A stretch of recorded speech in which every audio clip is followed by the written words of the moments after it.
저는 1970년 11월 어느 햇볕 좋은 한날 하늘이 열리고 용이 하늘로 승천하는 그런 일은 없었지만 어쨌든 좋은 날 태어났습니다. 태어나 보니까 저는 교회를 다니고 있었어요. 저희 집안은 증조 할아버지부터 신앙을 가지고 예수를 믿어온 가정이라고 하는데 저는 태어나면서부터 자연스럽게 교회를 다니고 있었습니다. 그래서였겠지만 저는 자라면서도 예수님 또 하나님의 살아계심 이런 것들에 대해서 별로 의심하지 않고 성장해 왔다는 생각이 듭니다. 아마도 기독교적인 문화에서 자랐기 때문에 교회는 늘 저의 놀이터였고, 왜 학교는 6일 동안 가는데 교회는 하루만 가야 되냐 이런 생각을 하면서 자라왔던 것 같습니다. 저 같은 사람을 가리켜서 전문용어로 모태신앙이라고 그러거든요. 근데 저 같은 사람은 별다른 사건이나 에피소드 없이 예수 앞에 나왔고 또 예수를 믿게 됐고, 그래서 신앙을 가진 하나님의 사람이 됐던 것 같아요. 인격적으로 예수를 영접한 것도 중학교 1학년 때 떠난 그 교회 여름 수련회, 거기에서 말씀 듣고 기도하는 가운데 내가 죄인이라는 사실을 깨닫게 됐고, 그런 죄인인 나를 위해서 예수께서 십자가 못 박혀 돌아가셨다는 하나님의 은혜를 깨닫게 되면서 예수를 인격적으로 영접할 수 있었습니다. 그래서 저는 그리스도인이 되었어요. 그런데 모든 사람들이 저와 같은 수순으로 예수를 믿는 것은 아닌 것 같습니다. 열이면 열, 다양한 방법으로 하나님 앞으로 나오는 사람들이라는 거죠. 제가 한국에서 청년 사역을 할 때 만났던 자매가 한 명 있었는데, 이 친구는 이 시골에서 태어나서 어릴 때는 예수라는 이름을 한 번도 듣지 못하고 컸다는 겁니다. 그러면서 자라다가 교회 다니는 친구들도 좀 보게 됐는데, 사는 분위기가 그래서 그랬겠지만 기독교에 대해서 별다른 관심을 갖지 않고 성장했다는 거예요. 그러다가 이건 순전히 그 친구 말인데 공부를 좀 잘했대요. 그래서 이 청혼의 푸른 꿈을 가지고 서울로 유학을 왔다는 겁니다. 유학을 와서 들어간 학교가 미션스쿨이었어요. 대학을 미션스쿨로 들어가게 됐는데, 미션스쿨에서 학교를 다녔지만 거기서도 예수를 만나고 교회를 다니지는 않았다고 합니다. 물론 채플이 있어서 마지못해 그 예배당 안으로는 채플식 안으로 들어갔지만 그곳에서도 예수님에 대해서 뚜렷한 깊은 인상을 받지는 못했다고 그래요. 아니, 오히려 학교가 학점을 볼모로 예배를 학생들에게 강요한다, 이런 마음 때문에 기독교에 대해서 별로 좋지 않은 감정을 가지고 대학 4년을 다녔다고 합니다. 그랬던 이 친구가 이제 대학을 졸업하고 잠시 동안 직장 생활을 하다가 내가 이렇게 살 수는 없어, 한번 태어났으니까 비록 여자의 몸이지만 멋지게 인생을 살아보리라, 이런 다짐을 가지고 각오를 가지고 사업을 시작했다고 합니다. 여자의 몸으로 또 처녀의 몸으로 무역계통의 사업을 시작을 했어요. 그런데 사업을 시작했는데 이게 엄청나게 너무너무 안 됐다고 합니다. 그냥 늘 아침에 일어나면 오늘은 어떻게 이 사업을 꾸려가야 하나 걱정만 들었대요. 이 쏟아부은 돈도 사업 자금도 다 떨어져서 이제는 아르바이트를 시작했다고 합니다. 이 전화로 직장인들에게 영어를 가르쳐주는 아르바이트를 하면서 그렇게 번 돈으로 또 사업에 투자를 하면서 근근히 어렵게 힘들게 살아갔던 거죠. 한날은 밤에 자려고 누웠는데 이대로 죽어버렸으면 좋겠다, 그냥 내일이 안 왔으면 좋겠어, 우울증 초기 증세를 보였다고 해요. 그러던 가운데 직장 생활할 때 만났던 선배 한 분이 야, 너 그러지 말고 교회 한번 나가봐, 이런 얘기를 했대요. 그래서 이 친구는 그 선배의 권유로 그야말로 지푸라기라도 잡고 싶은 심정으로 교회에 나갔습니다. 사실 이분이 그때 야, 너 교회 가라 이래서 교회 갔지, 너 절에 한번 가봐 이러면 절에 갔을지도 모른다는 얘기를 했어요. 아무튼 이 친구는 교회를 나가서 교회에서 어떻게 하는지도 모르니까 새벽에 그 100일 동안 새벽 기도라는 걸 한번 가보기로 했다고 합니다. 그래서 치성 드리듯이 가서 비나이다 정한수한거 떠놓고 이렇게 빌듯이 하나님 계시면 나 좀 도와주십시오, 이거 잘 되면 내가 하나님 믿을게요, 이런 마음으로 100일 동안 새벽 기도를 다니기로 결정하고 나갔는데, 그러는 가운데 하나님 은혜 베푸셔서 예수를 인격적으로 만났어요. 그리고 변화되었고 새로운 삶을 살게 되었던 겁니다. 이 친구는 사업의 어려움 때문에 신의 존재를 필요로 하게 됐고, 그러는 가운데 인격적으로 예수님을 영접해서 신앙인으로 살아가게 된 것입니다. 그런 사람도 있어요. 여러분, 우리는 다 각기 다른 저마다의 이유를 가지고 교회에 나옵니다. 여러분은 어떤 이유로 이 자리에 앉아 계시고 신앙을 갖게 된지 모르겠지만 우리는 다 교회를 나올 때에 분명한 이유가 있어서 또 어떠한 목적을 이루기 위해서 교회에 나왔다는 거죠. 우린 저마다 각기 다른 이유를 통해서 예수님 앞에 나왔고 교회에 나오게 됐어요. 어떤 분은 사경을 헤매는 그런 위기의 순간 가운데 하나님 앞으로 나온 분도 계시고, 또 어떤 분은 자녀가 하도 속을 새겨가지고 그냥 아이 문제 한번 해결했으면 좋겠다라는 생각으로 교회에 나온 분도 계십니다. 그런가 하면 어떤 분은 가정이 깨질 것 같은 위기 가운데서 신락 같은 희망이라도 하나 잡아보려고 교회에 나온 분도 계시다는 거죠. 우린 저마다 그렇게 각기 다른 이유로 교회에 첫 발을 내디뎠고 그렇게 시작된 신앙생활이 오늘에 이루고 있다는 거죠. 그런데 여러분, 중요한 것이 있습니다. 분명 우리는 서로 다른 이유로, 옆에 있는 사람과 다른 이유로 교회에 첫 발을 내디뎠습니다. 문제와 어려움 때문에 나왔어요. 하지만 중요한 건 어떤 이유로 여기에 나왔든 우리는 지금 예수를 만났고 하나님의 사람이 되었던 것입니다. 예수 만나려고 나온 사람은 별로 없을 겁니다. 지금 가정의 문제가 있고 자녀의 문제가 있고 또 사업의 문제가 있고 여러 가지 문제들이 있어서 그 문제 해결하고 싶어서 여기에 나왔는데, 어떤 문제로 나왔든 우리는 지금 예수를 만났고 하나님의 사람이 되었다는 거예요. 그리고 또 하나 중요한 것은 우리는 분명히 1차적인 문제를 가지고 그것 해결하려고 주 앞에 나오지만 우리가 이 자리에 나와서 예수님을 만날 때 예수님은 우리가 안고 나온 그 문제를 해결하실 뿐만 아니라 그 문제 해결을 통해서 하나님 당신의 살아계심을 우리 가운데 증거하시는 가운데 우리 가운데 영원한 생명, 천국의 풍성한 삶을 허락해 주셔서 우리로 하여금 전혀 다른 진정한 변화를 만들어 주시는 분이라는 사실이에요. 우리 모두가 다 각기 다른 이유를 가지고 주 앞에 나왔지만 주님은 우리 가운데서 그 문제를 완벽하게 해결해 주시는 가운데 그걸 통해서 반드시 우리를 구원의 자리로 이끌어 주시는 참된 구세주가 된다는 사실입니다.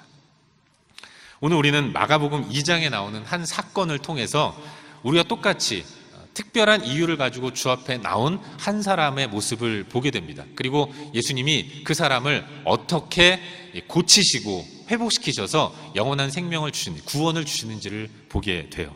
한 중풍병 걸린 사람, 이 사람의 모습을 만나게 되는데, 오늘 본문에 나오는 이 사람은 중풍병이라는 문제를 가지고 예수님 앞에 나온 사람이고, 그로 인해서 영혼의 구원이라는 근원적인 문제를 해결받는 놀라운 은혜의 수혜자가 된 것입니다. 그리고 이 본문을 통해서 우리는 그렇게 치유하신 예수님의 일련의 모습을 묵상하는 가운데 오늘날 이 땅에 존재하는 교회, 예수께서 승천하신 이후에 당신의 사명을 위임해 주신 교회인 우리는 그렇다면 이 땅을 어떻게 살아가야 하는가, 또 우리가 세상 가운데 전해야 할 메시지는 무엇인가, 이걸 함께 생각해 보는 가운데 우리 가운데 주신 도전들을 나누기를 원합니다. 잠시 본문의 내용을 한번 살펴보도록 하죠. 오늘 본문 1절은 수일 후에라는 단어로 시작합니다. 예수님이 수일 후에 가버나움으로 들어가셨다, 이렇게 말씀하는 것으로 본문이 시작되는 것을 보게 돼요. 여기 수일 후라는 것은 앞장, 마가복음 2장을 묵상하는데 앞장인 1장에서 행하신 예수님의 갈릴리 사역을 다 마치시고 이제 시간이 어느 정도 흐른 후, 이때를 이야기하는 겁니다. 잘 아시다시피 예수님의 갈릴리 사역은 그야말로 엄청난 반향과 센세이션을 일으키는 사역이었어요. 예수님이 대중 앞에 등장하실 때부터 사람들은 전혀 다른 한 인물을 보게 되었다고 하면서 그분에게 주목하는 가운데 박수를 보내고 수많은 사람들이 예수님을 따라다녔던 것입니다.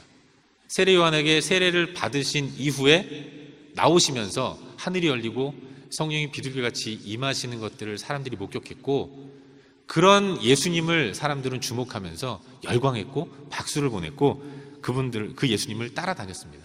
예수님의 대중적인 인기는 가히 폭발적이었어요. 굉장히 많은 사람들이 예수님 주변에 몰려들었고 그 몰려든 사람들이 예수님을 통해서 자신의 문제를 받기 위해서 많은 요구와 또 많은 그 소망을 부탁드렸던 것이죠. 그래서 주님은 눈코 뜰 새 없이 바쁠 정도로 아주 힘든 그런 시간들을 보내셔야 했던 것입니다. 특별히 오늘 본문 앞부분인 마가복음 1장 21절부터 34절까지 말씀에서는 예수님의 그 바쁜 하루 일과를 우리에게 보여주고 있습니다. 예수님은 어떻게 하루를 사셨는가를 한 날을 예로 들어서 설명해 주고 있는 것을 보게 되죠. 먼저 주님은 그날 가버나움의 회당에 들어가셔서 큰 무리들을 가르치셨습니다. 회당에 나와 있는 사람들 앞에 서서 예수님이 하나님 말씀을 전하셨어요. 그런데 그 가르침이 그야말로 예사롭지 않았던 것입니다. 똑같이 말씀을 가르치는 서기관들이 말씀을 전하신 예수님의 그 교훈을 들으면서 깜짝 놀라고 전에 없는 굉장한 가르침이구나 놀라면서 주목했던 겁니다. 그런데 마침 그때 그 회당에 귀신 들린 사람이 있었는데 이 사람이 예수님이 말씀을 가르치실 때 발작을 일으켰던 거예요. 귀신이 씌인 그 사람이 막 소리를 질렀는지 뛰어다녔는지 소란을 일으킨 겁니다. 그때 주님이 딱 한마디 하시죠. 1장 25절인데 예수께서 꾸짖어 이르시되 잠잠하고 그 사람에게서 나오라. 회당에서 말씀을 전하시는 예수님을 보면서 발작을 일으킨 그 귀신 들린 자를 예수님이 한마디 하십니다. 꾸짖어 이르시되 조용히 해, 잠잠하고 그 사람에게서 나와라. 또 귀신이 그 말을 들어요. 그래서 네 이러고 나오는 겁니다. 이런 놀라운 역사가 일어났던 거죠. 그래서 주님은 한 번 더 박수를 받으면서 굉장히 큰 어떤 주목을 받게 되는 것입니다. 회당에서 나오셔서는 제자들과 함께 베드로의 집에 가십니다. 그 베드로의 집에는 열병에 걸려서 시름시름 앓고 있던 베드로의 장모가 누워 있었죠. 예수님은 그녀를 보시고 손을 잡아 일으키시면서 그 병을 고쳐주셨습니다. 이게 또 막 소문이 나고 그 인기 있는 예수님이 베드로의 집에 오셨다는 게 소문이 나니까 해가 질 때까지 사람들이 계속 몰려왔습니다. 예수님은 베드로의 집에 자신을 만나러 오는 수많은 사람들을 맞이하면서 그들의 그 질병과 또 귀신 들린 것들을 보시면서 병을 고쳐주시고 귀신을 내쫓으시는 이런 일들을 벌이신 거죠. 해질 때까지 당신 앞에 온 사람들의 그 문제를, 어려움들을 해결해 주시는 모습을 보여주고 계셨던 겁니다. 예수님은 이 일을 다 마치신 후에 아주 피곤한 몸으로 잠자리에 드셨을 것 같아요. 굉장히 힘들고 또 어려운 육체를 가지고 잠자리에 누우셨는데 그렇게 피곤하면 깊이 잠들어서 다음날 늦잠을 자셔도 누구 하나 뭐라고 할 것이 없을 것 같습니다. 그런데 1장 35절을 보시면 주님은 아주 일찍 일어나셨어요. 새벽 아직도 밝기 전에, 옛날 성경은 새벽 오히려 미명에 아침 일찍 일어나셔서 한적한 곳에 가셨습니다. 거기서 기도하셨어요. 일찍 일어나셔서 기도하시고 기도하신 이후에 이제 또 전도하러 나가셨습니다. 그러는 가운데서 나병 환자를 만나셨고 그 병 고쳐주시고 고침받은 나병 환자로 인해서 주님은 더욱더 대중들 가운데 최고의 인기를 얻는 그야말로 유명 인사가 됐어요. 그러고 수일 후인 것입니다. 그렇게 멋진 그 시간들을 보내시고 바쁜 일상을 보내신 이후에 수일 후에 예수님이 이제 가버나움으로 들어가셔서 어떤 한 사람의 집에 들어가신 것입니다. 그런데 예수님이 가버나움에 오셨다는 소문이 또 퍼졌어요. 그래서 또다시 수많은 사람들이 예수님이 계신 집으로 몰려든 겁니다. 얼마나 모였는가? 본문 2절을 보니까 문 앞까지도 들어설 자리가 없게 되었다라고 말씀하고 있어요. 예수님이 머무시는 그 집에 문 앞까지도 사람들이 들어올 수가 없었습니다. 꽉 찼던 거예요. 엄청나게 많은 사람들이 예수님 주변을 에워쌌고 예수님이 계신 그 집에 너도나도 들어와서 그 다음 사람은 더 들어오지 못할 정도로 빼곡하게 그 집을 채웠던 겁니다. 그런데 어떤 한 사람이 예수님 앞으로 나오려고 했어요. 중풍병 걸린 환자인데 이 사람이 혼자서 몸을 움직일 수 없으니까 그 사람의 친구들 4사람이 한 마음으로 이 환자를 둘러매고 예수님 계신 곳으로 나왔습니다. 하지만 안타깝게도 너무나도 많은 사람들이 예수님 계신 집을 가득 메웠기 때문에 이 환자는 또 환자를 데리고 온 이 4사람은 예수님 앞으로 중풍병 환자를 데려갈 수가 없었던 겁니다. 그래서 아이디어를 내죠. 이 사람이 그 친구들이 이 중풍병 환자를 상에다 누이고 묶습니다. 그리고 지붕으로 올라가요. 그리고 지붕에 예수님이 서 계신 곳 주변의 지붕을 뚫어서 환자를 예수님 앞으로 내려서 예수님께 그 환자를 보여주는 거예요. 그걸 다 지켜보신 예수님이 그들의 믿음을 보시고 한마디 하십니다. 그게 5절 말씀이에요. 우리 다 같이 5절 말씀을 한 목소리 읽겠습니다. 시작. 예수께서 그들의 믿음을 보시고 중풍병자에게 이르시되 작은 자야 내 죄사함을 받았느니라 하시니. 아멘. 내 죄사함을 받았느니라. 예수님이 죄사함을 선포하고 계신 것입니다.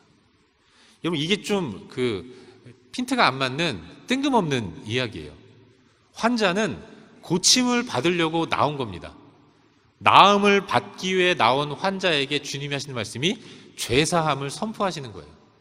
이게 좀 맞지 않는 대답을 해주시는 거죠. 그런데 이 발언이 이슈가 되는 거죠. 아니, 어떤 의미에서는 주님이 스스로 이 문제를 야기시키고 이슈화시키는 거예요. 그 무리들 가운데 중풍병 환자를 향해서 지붕까지 뜯으면서 요란 법석을 떨어서 예수님 앞에 나온 그 환자에게 예수님이 죄사함을 선포한다 말씀하시니까 주변에 있는 사람들, 그 무리들 가운데 어떤 사람들, 어떤 서기관들이 마음 가운데 이런 생각을 합니다. 7절인데 이 사람이 어찌 이렇게 말하는가? 신성모독이로다. 오직 하나님 한 분 외에는 누가 능히 죄를 사하겠느냐? 이런 생각을 가졌던 거예요. 이걸 주님이 아셨죠. 그래서 그 사람에게 주님이 하시는 말씀이 8절입니다. 우리 8절 말씀 함께 읽겠습니다. 시작. 그들이 속으로 이렇게 생각하는 줄을 예수께서 이르시되 어찌하여 이것을 마음에 생각하느냐. 아멘. 곧 중심에 아시고, 예수님이 그 서기관들의 마음 가운데 있는 생각을, 그 중심에 있는 생각을 아셨다는 겁니다. 신적인 권위를 가지고 그 마음의 생각을 캐치하셨어요. 그리고 말씀하시기를 어찌하여 마음에 생각하느냐. 여기서 말하는 생각이라는 것은 불순한 생각, 의심을 얘기하는 겁니다. 왜 그런 생각을 하니? 이런 거죠. 그러면서 10절에서 말씀하시죠. 인자가 땅에서 죄를 사하는 권세가 있는 줄을 너희로 알게 하려 하노라. 예수님은 고침받기 위해 나온 환자에게 그것과는 상관없는 죄사함을 선포하셨어요. 상관없어 보이는 죄사함을 선포하셨는데, 그걸 보면서 죄사함은 하나님만이 할 수 있는데 저 청년, 30살 조금 넘어 보이는 저 청년이 어떻게 하나님만 하실 수 있는 죄사함을 선포하느냐, 이건 신성모독 아니냐라고 생각하는 그 서기관을 향해서 왜 내가 굳이 고침받기 위해 나온 환자에게 죄사함을 선포했는 줄 아니? 이 이유 때문이야 라고 말씀하시면서 왜 굳이 죄사함을 선포하셨는지 밝히고 있는 거예요. 나는 죄를 사하는 권세가 있는 존재다. 이걸 서기관들에게 말씀하셨고, 이 말은 서기관만 들은 게 아니라 그 자리에 있는 모든 사람들이 들을 수 있는 메시지였던 거죠. 그러고 나서 예수님은 현실적인 문제, 이 중풍병을 고침받기 위해 나온 이 사람의 그 문제를 해결해 주셔서 네 상 들고 집으로 가라. 병에서 고침을 받도록 온전한 회복을 시켜주신 것입니다. 그리고 사람들은 그렇게 누워서 왔던 사람이 자기 상 들고 걸어서 나아가는 그 모습을 보면서 하나님의 그 놀라우신 역사를 목격했다는 의미에서 하나님께 영광을 돌리는 이런 모습을 보여주고 있는 것이죠. 이게 오늘 우리가 함께 살펴보려고 하는 본문의 전체적인 내용입니다. 사랑하는 여러분, 이 본문을 통해서 우리가 주목해야 할 부분이 하나 있어요. 여러분, 6절과 7절에 나오는 이 서기관들의 생각, 이것은 그야말로 생각 단계에 있었다는 사실입니다. 아직 밖으로 표현된 것이 아니었다는 거예요. 여러분, 예수님이 중풍병 환자에게 죄사함을 선포하셨습니다. 이걸 목격한 서기관들은 그냥 마음으로만 생각했던 겁니다. 저 사람 도대체 누군데 하나님만 할 수 있는 죄사함을 선포하는가? 저건 완전히 신성모독 아니야? 이걸 옆에 있는 사람에게도 얘기한 게 아니에요. 보면서 이상하다, 의아하다, 어떻게 저렇게 말할 수 있지? 마음으로만 생각했다는 겁니다. 밖으로 내뱉은 소리가 아니라 이건 그냥 그 사람의 마음속에 있는 생각이었다는 겁니다. 이 말은 그날 그때 주님이 그 서기관의 생각을 당신의 입으로 모인 사람들 앞에서 말씀하지 않으셨다면 오늘날까지도 그날 그때 그 시간에 그 자리에 있었던 서기관이 이런 생각을 했었는지를 우리는 아무도 몰랐을 것이란 얘기예요. 그런데 주님은 굳이 그 사람의 생각을 모든 사람들이 다 알도록 모인 사람들 앞에서 그 사람의 생각을 예수님 당신의 입으로 말씀하시는 겁니다. 어찌하여 그런 생각을 하느냐? 어찌하여 이것을 마음에 생각하느냐? 예수님 말씀하신 거예요. 여러분, 왜 예수님이 이걸 밖으로 드러내셨을까요? 왜 굳이 예수님은 이런 서기관의 마음의 생각을 수많은 대중들 앞에서 공개하시면서 드러내실까요? 주님은 뭔가 하실 말씀이 있으셔서 그랬던 거예요. 이걸 통해서 모여든 수많은 무리들을 향해서 분명한 메시지를 주기 원하셔서 이렇게 행동하신 것입니다. 단지 어찌하여 마음에 생각하느냐, 의심하느냐, 이 말을 의심을 갖는 서기관에게 그를 야단치시려고 하신 말씀이 아니라 너희들도 다 들어라. 모여있는 모든 사람에게 그 서기관의 마음의 생각을 끄집어내셔서 선포하시는 가운데 나는 너희들에게 하고 싶은 말이 있어서 이런 이야기를 한다라는 의미로 이렇게 말씀하시는 거예요. 그렇다면 뭘까요? 주님이 이걸 통해서 모인 대중들 모두에게 하고 싶으신 말씀이 뭘까요? 그건 이런 겁니다. 여러분, 말씀드렸지만 예수님은 인기가 많은 사람이었어요. 수많은 사람들이 예수님을 따라다녔습니다.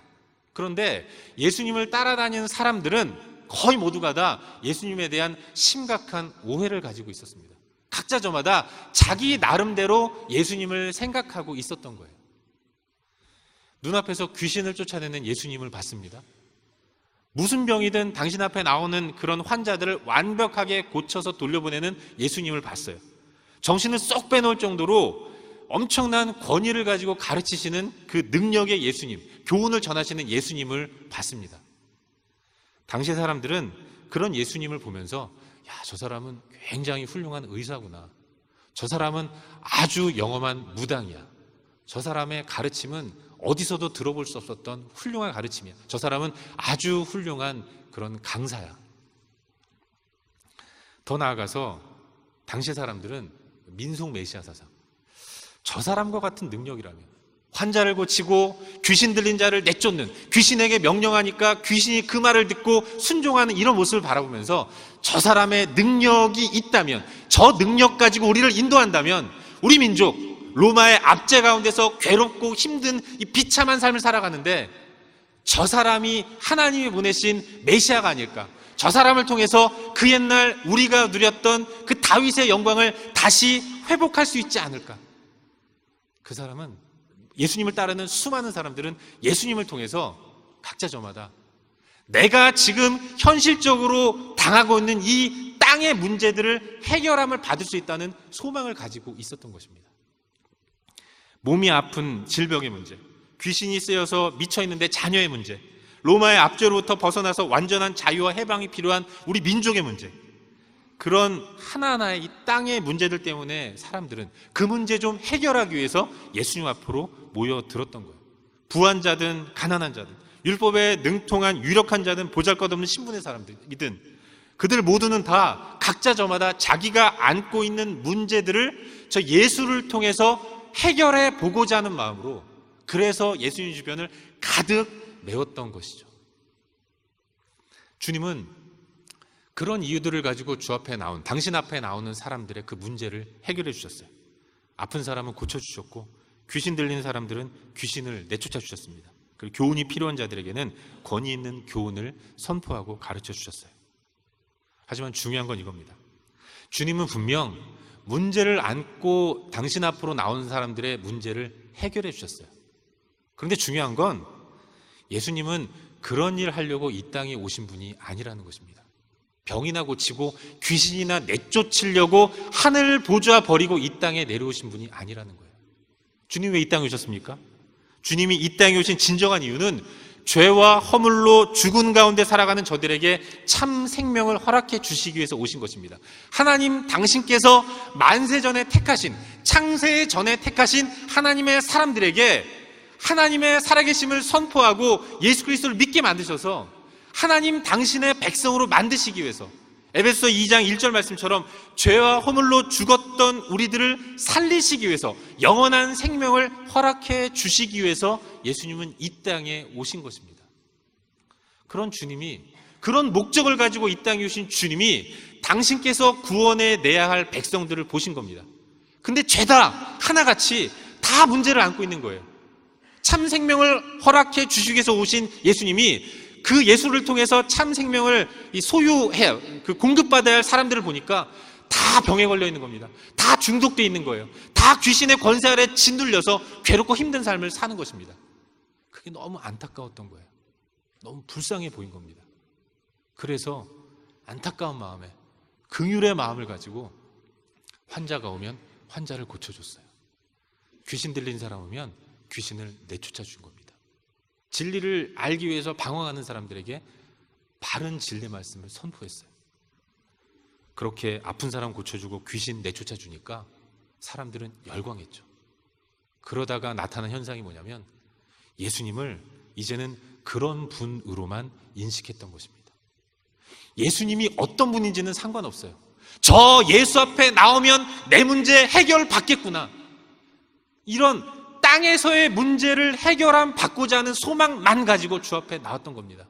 엄청나게 많은 사람들이 각자 저마다 자신의 문제를 끌어안고 저분 앞에만 나오면 나는 이 문제 완전히 해결할 수 있어. 그런 소망을 가지고 주 앞에 나왔던 거예요. 죄사함의 권세를 가지신 하나님이신 예수님을 저들은 그저 땅에서의 내 문제 해결해주는 해결사 정도로만 인식하고 있었던 거예요. 예수님은 그런 저들에게 이쯤에서 당신의 정체성을 분명하게 밝히시고 드러내셔야 할 필요성을 느끼신 겁니다. 그래서 하시는 말씀이 우리가 함께 읽은 5절 말씀이에요. 우리 다시 한번 5절 말씀 읽겠습니다. 5절 시작. 예수께서 그들의 믿음을 보시고 중풍병자에게 이르시되 작은 자야 내 죄사함을 받았느니라 하시니. 작은 자야 너의 죄사함을 받았느니라. 여러분, 주님은 분명 9절 말씀처럼 내 상을 가지고 걸어가라. 주님은 중풍병 환자의 그 중풍병을 고쳐줄 수 있는 능력을 가지고 계신 분이에요. 네 상 가지고 걸어가라. 집으로 가라. 이렇게 말씀하실 수도 있는 그분이 일부러 하시는 말씀이 그겁니다. 네 죄사함을 받았느니라. 주님은 일부러 다 들으라고 그 자리에 있는 모든 사람들 다 듣도록 죄사함을 일부러 선포하고 계신 거예요. 그리고 이 말을 듣고 신성 모두 우등하는 서기관들의 마음속 생각, 그저 마음으로만 가지고 있었던 그 생각을 여러 무리들 앞에, 회중들 앞에서 끄집어내서 말씀하시면서 그런 사람들에게 하시는 말씀이 10절 말씀인 거죠. 그러나 인자가 땅에서 죄를 사하는 권세가 있는 줄을 너희로 알게 하려 하노라. 예수님은 당신이 이 땅에 오신 목적, 당신은 누구인지 그걸 대중들 가운데 선포하기를 원하셨습니다. 병 고치고 귀신 쫓아내주는 고마운 의사나 용한 무당 정도로만 생각하는 사람들에게 나는 너희들이 생각하는 그런 존재가 아니다. 하늘 보좌를 버리고 이 땅에 내려온 나는 왜 그런 무모한 일들을 하면서까지 너희들 앞에 나왔는지 아느냐? 나는 죄사함을 선포하는 하나님이다. 나는 메시아다. 이걸 드러내시기 위해서 주님은 친히 죄사함을 선포하고 계신 겁니다. 일부러 그렇게 말씀하고 계신 거예요. 사랑하는 여러분, 예수님의 메시지, 그러나 인자가 땅에서 죄를 사하는 권세가 있는 줄을 너희로 알게 하려 하노라. 사실은 이 예수님의 메시지는 오늘날 우리 시대의 교회들이 세상 가운데 분명하게 가감없이 날선 검과 같이 선명하게 선포해야 할 우리의 메시지라는 사실을 믿으시길 바랍니다. 교회는 이 사명을 감당하는 거예요. 교회의 사명, 교회가 세상 가운데 선포해야 할 진정한 메시지, 교회가 전해야 할 유일한 메시지가 있다면 그것은 바로 예수는 그리스도라는 것입니다. 많은 사람들이 이 시대에도 이 땅을 살아가면서 만나게 된 한계와 어려움과 문제들을 끌어안고 주 앞으로 나옵니다. 교회로 나와요. 이 땅에 수많은 사람들이 이 시대에도 지금 겪고 있는 어려움이 너무 극복하기 힘들어서 그 문제 해결하려고 교회에 나온다는 거예요. 그러나 교회는 그 문제 해결하기 위해서 나온 그 사람에게 분명하게 선포해야 합니다. 예수는 그리스도라는 사실. 교회에 참된 사명이 있다면 예수를 통해서 죄가 사함을 받고 진정한 구원의 길로 나아갈 수 있다는 것, 이걸 전해야 하고 이것만 전하는 게 교회의 유일한 사명인 거예요. 여러분, 많은 사람들이 각자 저마다 다른 이유를 가지고 교회를 찾아옵니다. 건강의 문제 때문에, 가정의 문제 때문에, 사업의 문제 때문에, 또 어떤 사람은 외롭고 힘들어서 친구라도 좀 만나려고 다양한 이유와 다양한 목적을 가지고 교회를 찾아와요. 그런 저마다의 문제를 끌어안고 나온 사람들이 교회가 전해야 할 참된 메시지는 오직 하나, 바로 예수 그리스도 밖에는 없는 것입니다. 하지만 오늘날 우리 시대의 교회들이 혹시라도 이런 분명히 선포해야 할 복음이신 예수 그리스도 선포하는 것들을 주저주저한다면 이것만큼 위험한 일이 없는 것입니다. 문제를 안고 교회로 나온 사람들에게 그 문제의 근원적인 이유를 설명하는 가운데 생명의 주 되신 예수 그리스도 앞으로 나와야 한다는 이 사실을 선포하는 것이 교회의 사명인데, 그럼에도 불구하고 어느 순간부터 이 시대의 교회들이 전해야 할 예수 그리스도를 전하기보다는 최선을 다해서 있는 힘껏 사람들이 끌어안고 나온 그 1차적인 문제만을 해결하려고 노력하고 있다면, 그것 해결하느라고 정말로 전해야 할 예수 그리스도의 참 복음을 선포하지 못하고 있다면 이것만큼 안타까운 일이 없는 것입니다. 왜 이 시대의 교회가 힘을 잃었습니까? 분명히 선포해야 할 예수 그리스도의 복음을 정확하게 선포하지 않기 때문에 그런 것입니다. 문제를 안고 나온 사람들이 정말로 필요한 것은 예수 그리스도인 것입니다. 구원이 없기 때문에 죄와 사망의 권세 가운데서 시름시름 앓고 있는 현상을 가지고 그들은 주 앞으로 나왔어요. 그들은 왜 자신들이 이렇게 고단하고 힘든 삶을 사는지 모릅니다. 당장 지금 사업이 흔들리니까, 가정이 위태로우니까, 지금 안고 있는 당한 이 문제가 괴로우니까 이 문제 해결하려고 주 앞에 나왔습니다. 근데 우리는 알아요. 교회는 압니다. 왜 그가 그렇게 고단한 삶을 사는가? 예수를 만나지 못했기 때문에 그래요. 그 안에 있는 죄가 그를 주장하고 다스리기 때문에 그는 괴롭고 힘든 삶을 사는 겁니다. 그에게 교회가 선포할 메시지는 하나예요. 그 죄의 문제를 해결할 유일한 분, 예수 그리스도이신 것이죠. 그런데 이 시대의 교회가 문제를 안고 나온 사람들에게 예수 그리스도를 소개하지 못해요. 왜 소개하지 못합니까? 예수를 소개하려면 당신은 예수가 필요한 존재입니다 라는 말을 해야 하는 것입니다. 당신은 죄인이고 당신의 그 죄는 당신 스스로 해결할 수 없습니다. 당신은 당신의 죄의 문제 하나도 해결할 수 없는 무능한 존재입니다. 이걸 이야기해야 하는데 그 말 하면 교회 안 나올까 봐. 내가 교회 와서 당신한테 그런 말 들으려고 교회 온 줄 아십니까? 하면서 다음 주에 교회 안 나올까 봐 그걸 숨기는 거예요. 문제 갖고 왔습니까? 하나님 그 문제 해결해 주실 거예요. 그러면서 그 문제 해결해 주려고 온 공동체가 그 사람에게 복음 전하는 건 뒷전으로 하고 그 문제 해결하는 데만 열을 올리고 있다면 이것만큼 아이러니하고 이것만큼 어리석은 일이 어디 있겠습니까? 복음이 온전히 중심으로 자리하지 못하고 온전히 선포되지 않는 공동체는 하나님의 교회일 수 없고 그런 공동체는 힘을 발휘할 수 없는 것이죠. 그래서 이 시대의 교회가 연약한 가운데 나아가는 것은 아닌지 우리 교회인 우리를 살펴보고 우리를 돌아봐야 한다고 믿습니다. 사랑하는 여러분, 많은 사람들이 육적인 문제가 해결되면 하나님의 사람으로 그리스도의 제자로 헌신될 거라고 생각을 합니다. 그러나 전혀 그렇지 않습니다. 육체의 문제 해결, 내가 안고 있는, 내가 당하는 1차적인 문제 해결은 해결하는 것으로 다 끝나는 거예요. 그걸 통해서 그리스도 앞으로 온전히 헌신한 사람은 별로 없습니다. 여러분 생각해 보십시오.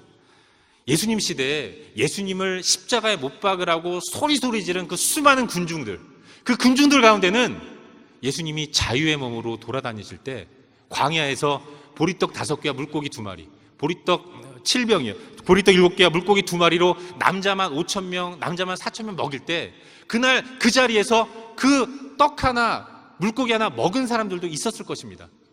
예수님이 많은 환자들을 치유하실 때, 많은 귀신 들린 자들을 치유하실 때 자기뿐만 아니라 자기 주변에 가까운 사람들도 회복되는 것들을 목격한 사람들도 있었을 거예요.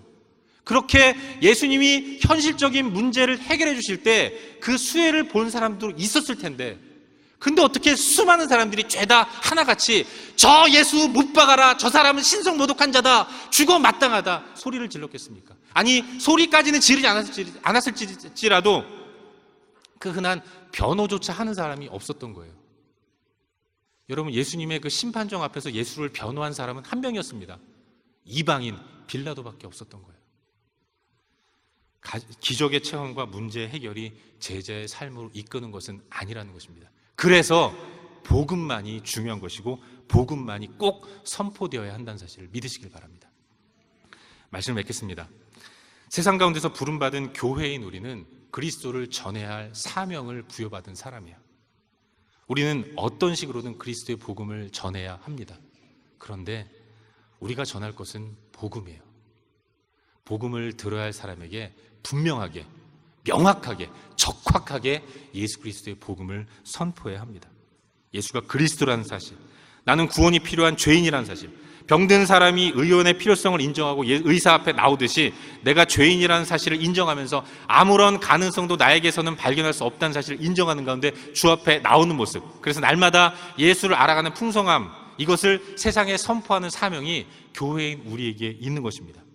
그게 바로 우리가 이 땅 가운데 우리가 전해야 할 메시지인 거예요. 그러기 위해서 우리는 다시금 복음으로 돌아가야 하는 것입니다. 우리가 회복해야 할 것이 있다면 복음밖에 없어요. 우리가 붙들어야 할 것이 있다면 복음밖에 없는 것입니다. 연약한 나의 죄성이 끊임없이 복음의 길에서 벗어나도록 만드는데, 그렇기 때문에 우리는 나를 복종시키는 가운데 복음이신 그리스도 앞으로 날마다 십자가 앞에 나아가서 나를 구원하신 그리스도의 은혜와 사랑에 감격하는 가운데 하나님의 그 사랑에 온전히 침잠되고, 그러는 가운데서 잘 무장되어서 세상 가운데로 나아가야 하는 것입니다. 저는 이 시간 여러분 앞에 도전하고 싶습니다. 저 자신에게 도전하고 싶어요. 내 안에 그리스도가 온전한 주인으로 좌정하고 계신가? 나는 복음으로 온전히 충만해 있는가? 내가 복음으로 충만해 있지 않는다면, 내가 복음으로 완전히 무장되어 있지 않다면 내가 전하는 복음은 능력 있게 그 사람에게 꽂히지 않습니다. 내가 먼저 은혜의 자리로 나아가야 하고 복음으로 충만한 삶을 살아가야 하는 거예요. 그리고 그런 사람의 입술 가운데서 선포되는 메시지가 하나님의 능력의 메시지가 되는 줄로 믿습니다. 바라기는 이번 한 주간 주 앞에 이번 한 주간 이 땅을 살아갈 때에 나를 구원하신 예수 그리스도 은혜, 그 은혜를 깊이 묵상하고 이 복음을 전해야 할 사명이 우리 가운데 있다는 사실을 기억하면서 또 다른 사람들에게 우리 입술뿐만 아니라 우리 삶으로도 복음을 온전히 전하는 그런 믿음의 삶을 사는 모두가 될 수 있기를 주의 이름으로 축원합니다. 기도하겠습니다. 아버지 하나님, 우리를 복음으로 새롭게 하시는 주님을 기대합니다. 이 땅을 살아가면서 우리가 만나는 여러 가지 문제와 어려움들이 있지만 예수와 함께하는 한 그것이 우리의 발목을 잡지 않음을 믿습니다. 내가 날마다 복음으로 충만하게 하시고 은혜로 충만하게 하셔서 만나는 모든 사람들에게 능력 있게 복음을 증거할 수 있도록 도와주시옵소서. 그들의 일차적인 필요만 채워주는 연약한 가운데 있지 않게 하시고 담대하게 용기 있게 예수의 복음을 증거하는 그런 귀한 삶을 살 수 있도록 역사하여 주시옵소서. 예수 그리스도의 이름으로 기도하옵나이다. 아멘.